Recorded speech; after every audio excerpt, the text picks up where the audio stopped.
But there's one imposing and majestic symbol of Egyptian mathematics we haven't attempted to unravel yet: the pyramid.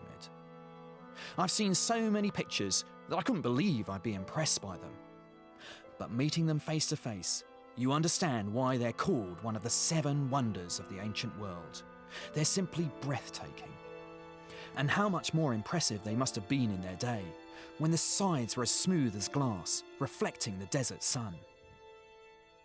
To me, it looks like there might be mirror pyramids hiding underneath the desert, which will complete these shapes to make perfectly symmetrical octahedrons. Sometimes, in the shimmer of the desert heat, you can almost see these shapes. It's the hint of symmetry hidden inside these shapes that makes them so impressive for a mathematician. The pyramids are just a little short to create these perfect shapes. But some have suggested that another important mathematical concept might be hidden inside the proportions of the Great Pyramid: the golden ratio. 2 lengths are in the golden ratio if the relationship of the longest to the shortest is the same as the sum of the 2 to the longest side. Such a ratio has been associated with the perfect proportions one finds all over the natural world, as well as in the work of artists, architects, and designers for millennia. Whether the architects of the pyramids were conscious of this important mathematical idea, or were instinctively drawn to it because of its satisfying aesthetic properties, we'll never know. For me, the most impressive thing about the pyramids is the mathematical brilliance that went into making them, including the first inkling of one of the great theorems of the ancient world, Pythagoras' theorem. In order to get perfect right-angled corners on their buildings and pyramids, the Egyptians would have used a rope with knots tied in it.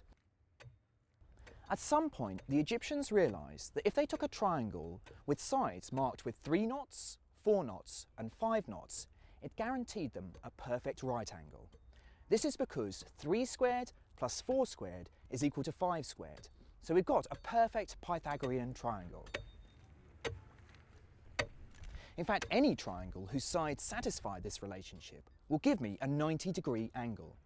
But I'm pretty sure that the Egyptians hadn't got this sweeping generalisation of their 3-4-5 triangle.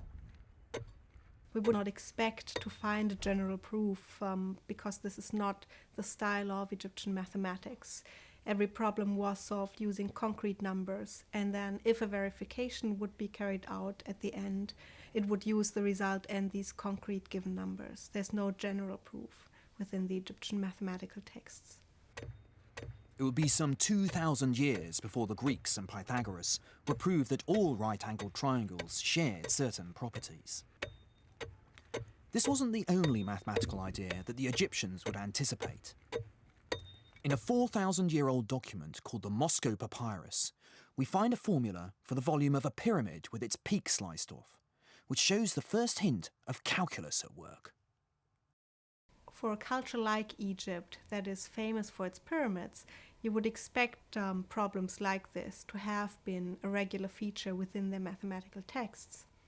The calculation of the volume of a truncated pyramid is one of the most advanced bits, according to our modern standards of mathematics, that we have from ancient Egypt.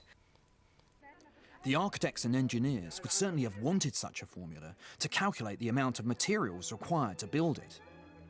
But it's a mark of the sophistication of Egyptian mathematics that they were able to produce such a beautiful method.